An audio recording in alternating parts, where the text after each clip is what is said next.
This is a features overview and teardown guide for the Dell XPS 8700 desktop. This is a 4th generation Intel Core i series platform.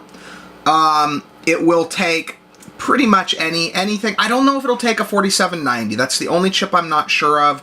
But most of these that you'll come across will have i7 4770s in them. That seem to be kind of the common processor configuration option. So take a look at the back here. We have 4 USB 3.0s, 2 USB 2.0s. You got your standard Ethernet. Dang it. Yeah, standard Ethernet. It's got your surround sound options. And it also, nobody's ever going to use this because almost every single one of these you come across is going to have an add-in video card. But if for whatever reason you take the video card out, you transfer it to a different machine, upgrade, and just want to give this away, whatever, this does have integrated, it's covered with a cover here. Kind of pull it off. Sorry about the glare on the lighting. As of right now, I don't have precise lighting. All I have is either super bright or nothing. Some point I may get that corrected, but as of right now, I've got either this or nothing. So this is better than nothing. Anyway, so this has a little cover over it, over the HDMI port, but so it has HDMI and display port. I'll leave that on just to avoid confusing the customer this eventually goes to. Let's see here, take a look at the front. This does have 2, can't really see there, dang it. Okay, my camera is at a weird angle here. I don't even know how to get that right. Okay, so 2 USB 3.0s. It's got 2 expansion bays. Dang it. I'm recording this, it's kind of upside down the way I have my thing set up, so it's kind of hard. I've never gotten that motion right. Anyway, this is better. So we've got the 2 USB 3.0s on the front. We've got a built-in card reader, and it's also got 2 3.5-inch expansion bays, which you can add, you can put optical drives in them. This one has a DVD burner.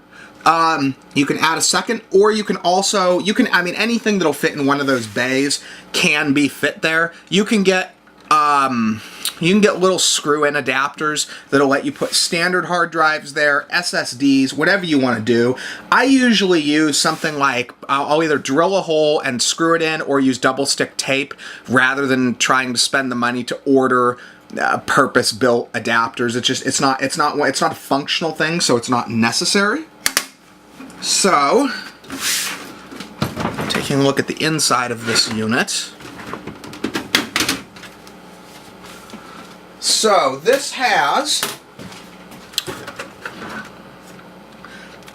single standard PCI Express X16 for a video card, and in spite of how small this looks, it will fit all but the absolute largest video cards, which I will be illustrating in a few minutes. You've got 2 1X PCIe and a 4X PCIe. It's got 5 onboard SATA plugs. It's got an mSATA, which is actually a really cool feature now, because unlike when this was originally released, mSATA drives are a dime a dozen now. You can find 256, 512, I think even 1 terabytes at pretty reasonable prices now. So you do have the ability to drop that in. And that's great too if you just have one laying around. You might have an old laptop that had one in it that's dead now, but you've still got the SSD, so it's a nice little extra. This is a Wi-Fi card, takes a standard notebook form factor mini PCIe Wi-Fi card. You've got 4 RAM slots, USB 3 front panel header. This is for those 3 ports I was talking about in the front. So the way I've configured this, I'm going to be using a larger video card. There is normally a hard drive bracket right here, and I wish I'd left it in so I could show you, but it's very simple. There's a screw here. Oops, dang it, let me get that a little closer. There's a screw here. No, I think it's this actually. Oh no, it's these. So it would screw here, here, and in here. and you'd see it. You can see where the slide holes are for the bracket here and up here. And so you'll see it. There'll be a drive screwed into it, and then you'll see the actual caddy itself screwed into this right here. It's very easy to remove. Most people are going to leave it. Most people aren't going to upgrade these as far as I'm going to do with this one today. But it is absolutely removable, so you have the flexibility of putting a larger graphics card there if you want. So let me show how, because I'm going to need a more powerful power supply for what we're doing here. So I'm going to show how to remove the power supply. It's very simple. There's only a few plugs. You're going to have whatever's going into your hard drive, so you'll have to pull that. Then you'll pull your main 24 pin, your 4-pin, and your CD drive power. If you have an add-in video card at the time of doing this upgrade, you will also have to unplug your 6-pin PCIe.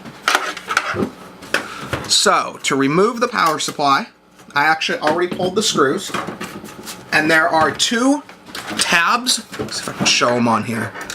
You can kind of see one up right here, this here, and there's one up here. When you do that, let me get this.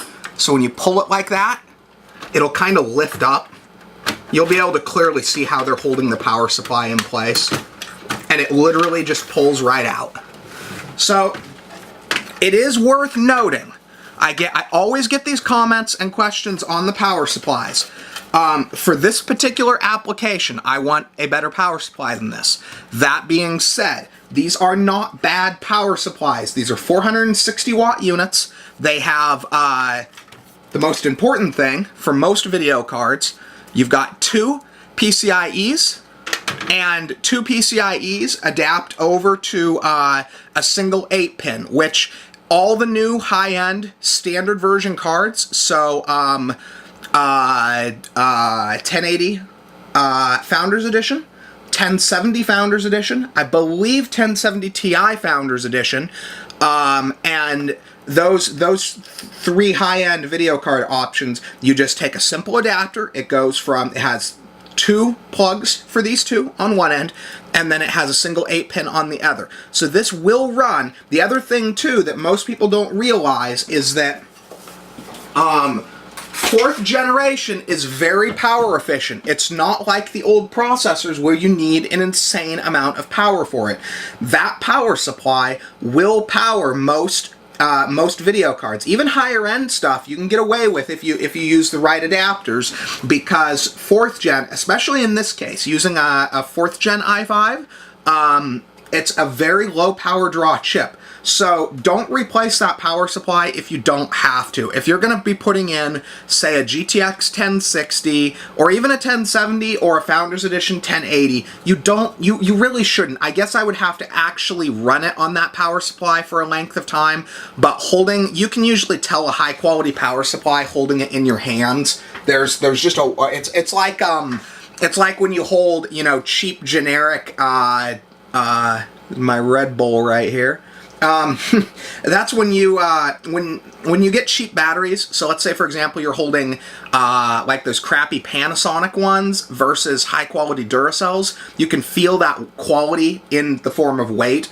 Power supplies are almost always very similar. A heavy power supply is usually a higher quality power supply.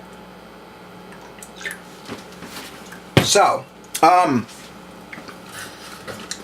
once again, so yeah, the gist of that is don't replace that power supply if you don't need to. Save yourself the money. So, assuming this fits right, what I'm going to be putting in here is see if I can get this right, 650 watt Corsair. This might be a little tight, but it should work if we do this right. We might have to move. Looks like we may have to get the cabling just a little bit out of the way here for a second.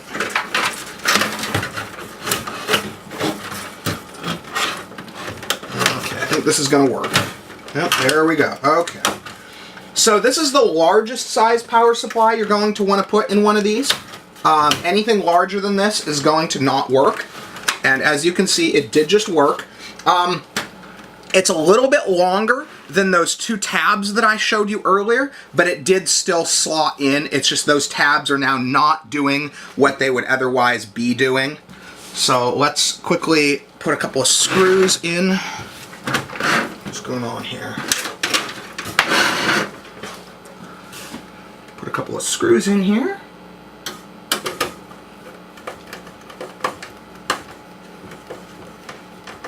So it's also worth noting that 4th generation Core i platform is a very cool platform as well. So you can get away with upgrading it in this way.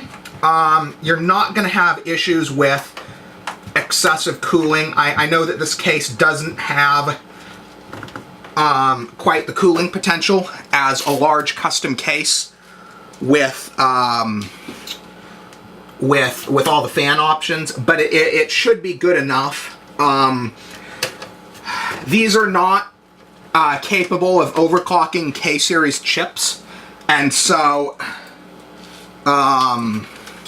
you're not going to have the heat problem of that either.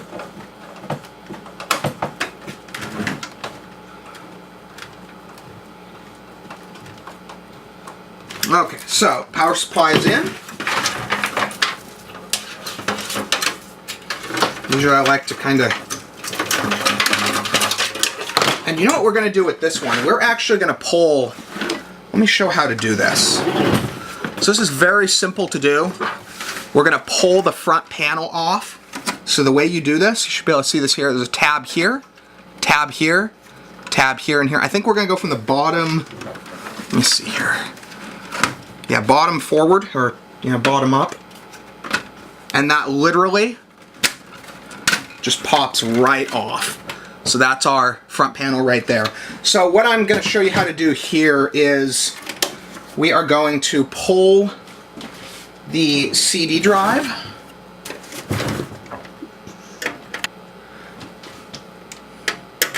Okay, so pull the screws out of here.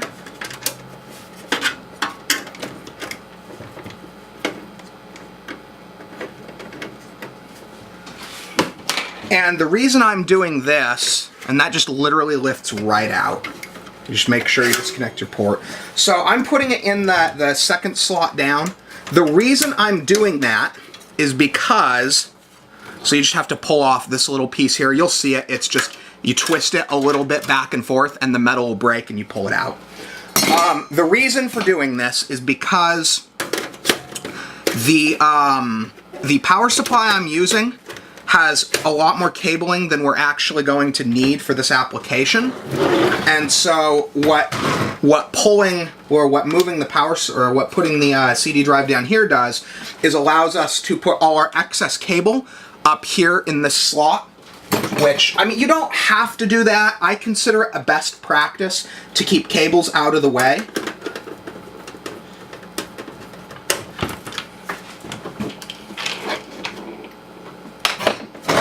And I absolutely recommend making your builds as clean as possible. The reason for that is, especially, I mean, if it's just your own personal system, that's one thing. If you're putting one of these together for a buyer, and actually, while you have these open, this one's actually very clean. I don't know why the seller I originally obtained this from was some sort of IT guy. I think they properly kept these maintained. I would recommend wiping out any dust that's in them, though. It's just, again, it's a best practice thing, and it's something your customers will appreciate, especially in the form of not feeling like they're getting somebody else's crappy old computer, which a big part of feeling like that's the case is when you present a system that's just absolutely filthy. You can have the greatest system in the world. If it looks like crap, buyers are going to be put off by it, so I just always recommend cleaning dust out when and where you can. So this should just fit. I don't think I have to even modify it for the CD drive there. Yeah, no, this should just fit. Yeah, it fits right back over. And everything works just like it did. Those two ports are identical.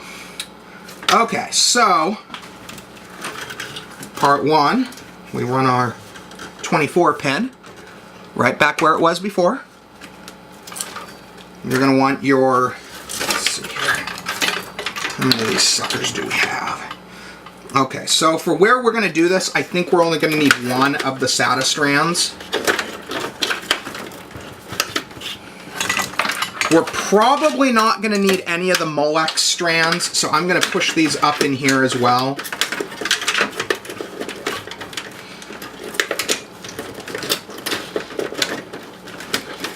And if you're doing this for a buyer, for a customer, you always want to tell them if they decide to do any upgrades that that their cabling, that their power cabling is going to be stuffed up in this area. Most of the people you deal with are never going to need to access it.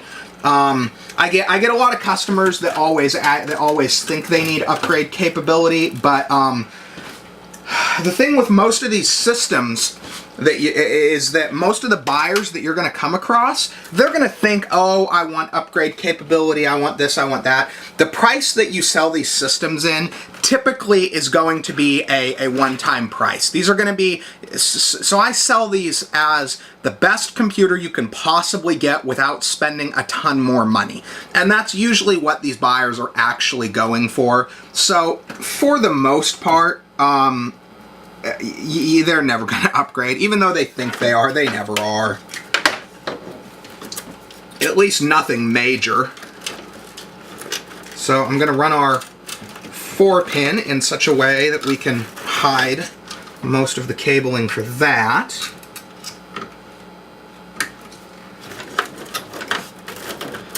So that's hidden over there now. And grab our 16 gig RAM kit.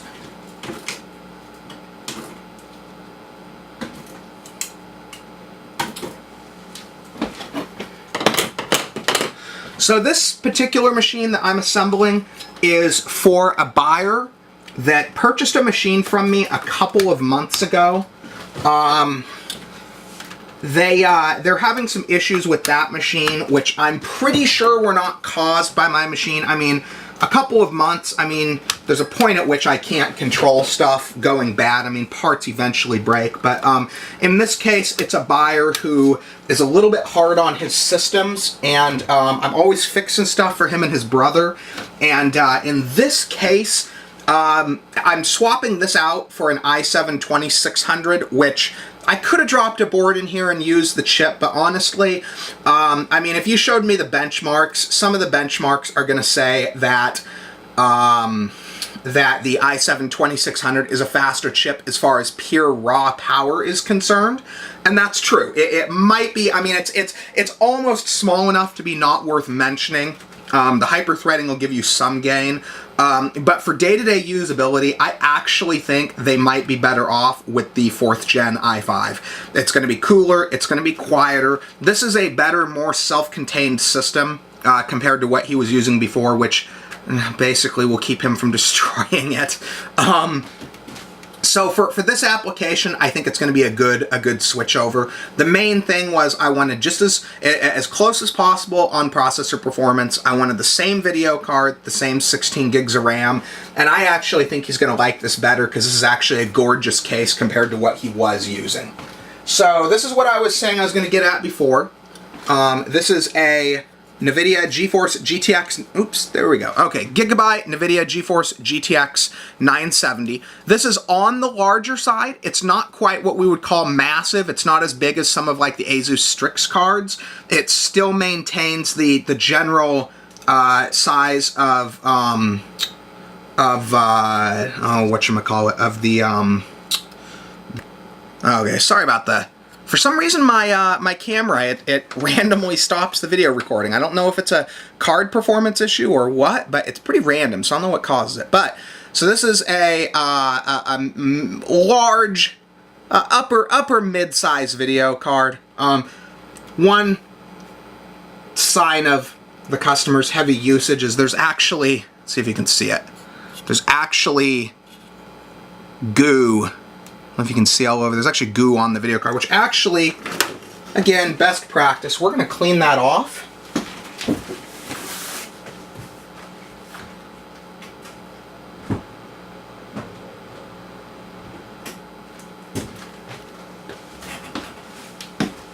Okay, so I like to use isopropyl alcohol.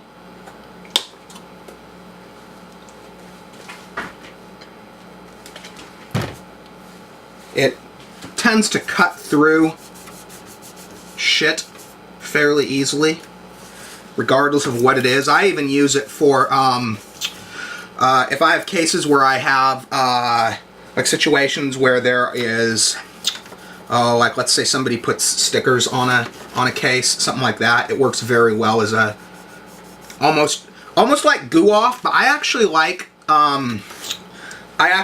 alcohol better than goo off.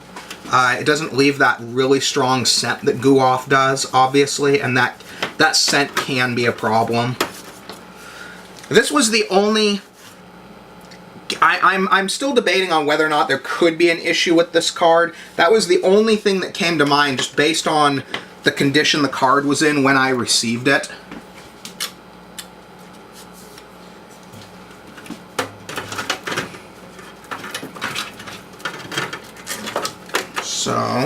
So the way that this works, actually let's do this first.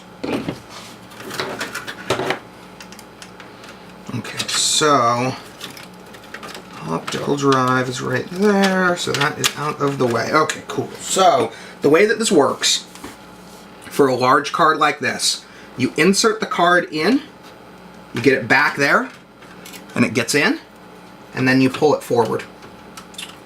Or shall we say backwards in reference to the direction of the case. And it just slots right in. And as you can see, and our power supply is even going to be easy to, our power plugs are going to be easy to get at. So then you have your Dell proprietary back panel plate cover. The way Dell does theirs, this should be fairly easy. Some cases it'll be a little bit harder because with some cases, dang it, what's going on here? Oh, there we go. Don't want that happening. That's better. Still reflecting. Okay, there we go. So some of these you'll have little fingers that reach into the case to hold the item in place, which it looks like for this card that would have worked, but for some larger cards, it puts you in a position where you have to kind of bend those fingers.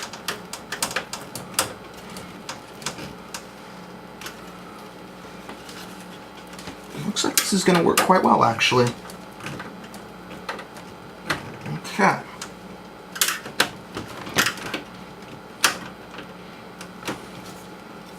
So that's in tight. I probably should have pre-tested this. There's a small possibility that this won't work, actually. These Dell BIOSes are a little picky on some of the video cards, but I think 9 series should work. 9 series and 4th gen I series are only like a year apart, so there shouldn't be any... We'll see, though. Okay, so we've got all of our important power plugs connected. So the next thing that I do before I put any more work into this is power this sucker on and make sure we get video output. I don't need mouse and keyboard and all that right now. Literally the only thing that matters is that we get video output. If we get video output, we're good to go.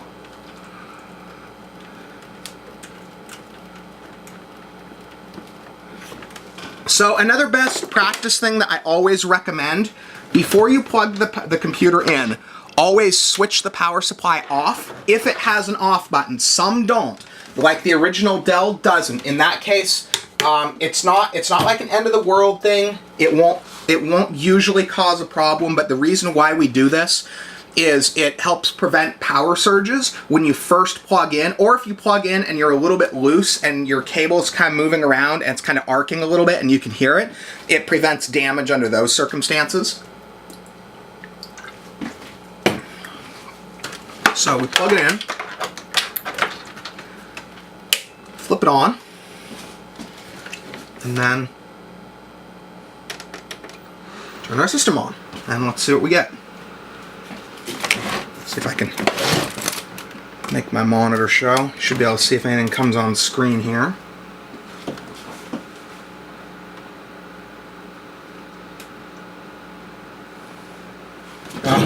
probably switch this too. I think I had it on HDMI earlier. DVI. Okay, let's see what we get.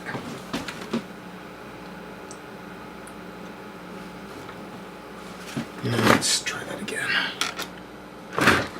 That's another way you can tell if a system is working properly.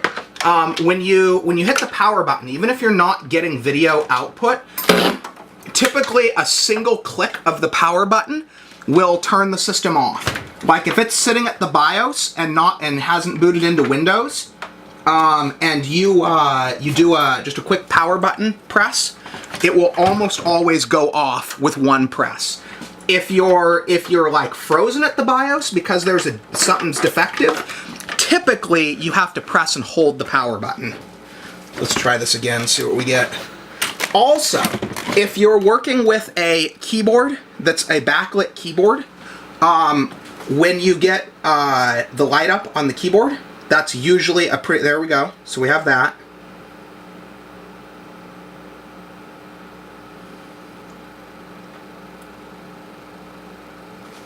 So this may be one of those circumstances. I might actually have to go in. So one of the ways we can do this, it's a feature called Secure Boot on some of these newer units. Secure Boot, you can't always use some video cards when Secure Boot's enabled. I'm going to guess that's the problem here. Okay, let's go in. I'm going to guess we're actually probably getting video out on our integrated, which this is a great reason for having the integrated, is so you can do this if you need to. So let's see if we get anything off the HDMI now.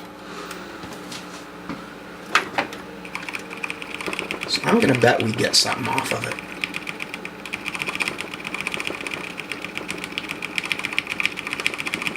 Maybe not. I might have to pull the video card out to do it. I was hoping I didn't have to.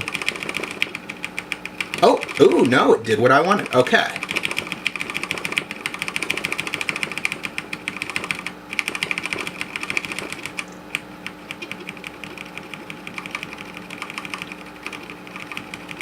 I guess I might still have to pull the video card. We'll see.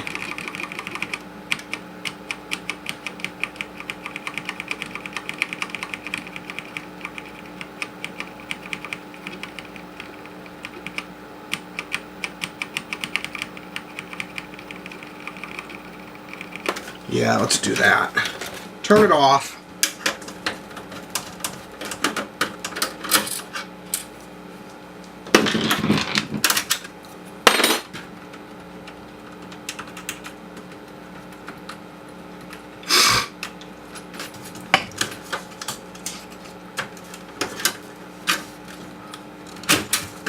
So, pull the video card out. And then we turn it back on. I'm gonna bet we just straight up get video out and it goes straight to the BIOS this time.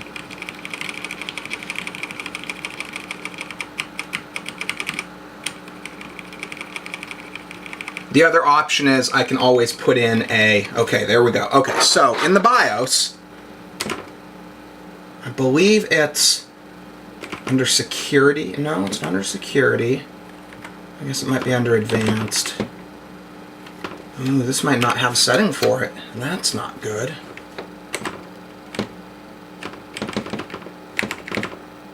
That could be a problem.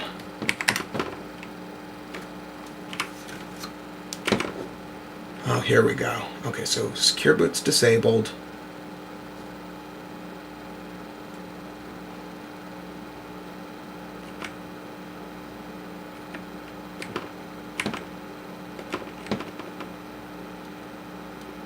Okay, so this does happen. It's possible that this card will not work with this machine.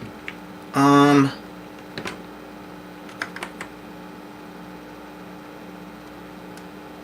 guess there's one other thing we can do here. Let's load defaults and reset. Sometimes this helps, sometimes it doesn't.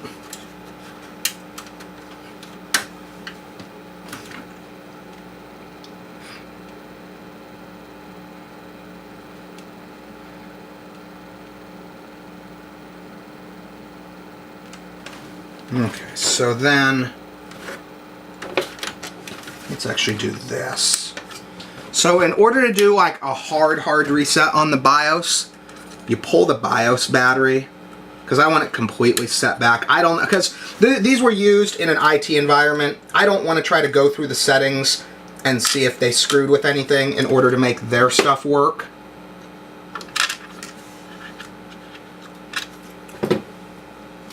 So I'm going to do the simplest option available, which is just a straight up hard reset of the BIOS.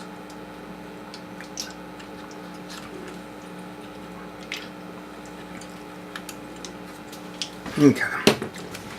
So, put our BIOS battery back in.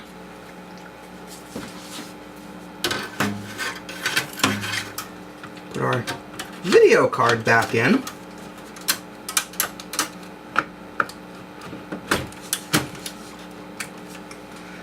And it's worth noting, this is not a, like a defect issue. This is a pure compatibility problem that I'm experiencing here. So this isn't, oh, you can't put a big video card like that in it or something like that. This is a pure part. Okay, I wanted to do one quick update on the video. I did correct the issue with the GTX 9 series cards not giving video. It turns out it was just a simple BIOS update. Yeah, I've been doing this so long that I discount simple solutions like that in most cases because it's never the simple solution. It's always a complicated solution. Those who do this like me are going to understand that. So, like, you always hope a compatibility issue is the BIOS, but it almost never is. I mean, that's been my experience. But let me show. Sorry if this is a little bit blurry for a second. I gotta change the.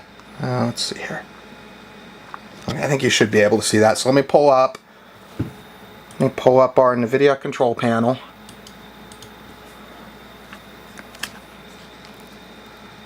And can you see that? Oh, there it goes. Okay. Yep. GTX 970. And yeah, again, as you can see, everything is up running and working the way it should. I don't know exactly what BIOS Dell changed. But if you update the BIOS, there is a 2018 dated BIOS for the XPS 8700. It will work with the GTX 970. I'm going to assume it will also correct the issue with the 980 and the 960 as well, but I guess I'd have to actually plug them in and do it, but I'm going to assume that this corrects the issue. Anyway, I hope everybody finds this interesting, and thanks for watching the video.